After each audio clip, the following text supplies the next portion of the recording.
नाशिकमधून थंडी गायब झाली असं वाटत असतानाच आता थंडीचा कडाका नाशिकमध्ये पुन्हा एकदा जाणवू लागला आहे। आज नाशिकमध्ये 9.4 एवढ्या कमी तापमानाची नोंद करण्यात आलेली आहे। खरं तर गेल्या आठवड्याभर नाशिकमध्ये थंडी गायब झाली अशा पद्धतीचं चित्र होतं।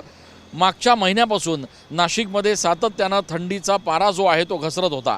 काल देखील नाशिकमध्ये 12.5 एवढं तापमान नोंदवण्यात आलेलं होतं। आज मात्र अचानकपणे 3 अंशांनी तापमानाचा पारा घसरला आणि तापमान आज नाशिकमध्ये 9.4 एवढं कमी झालेलं आहे।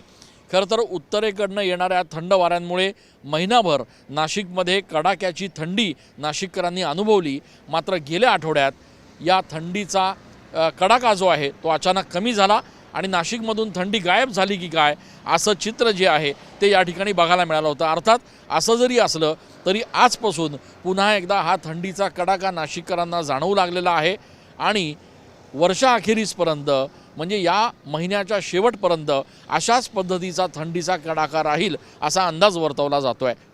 कॅमेरा पर्सन आकाश शिवलेसह मी चंदन पूजा अधिकारी TV9 मराठी।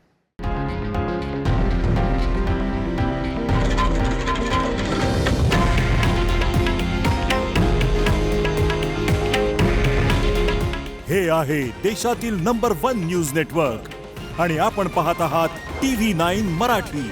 काळजी तुमची, हित महाराष्ट्राचं।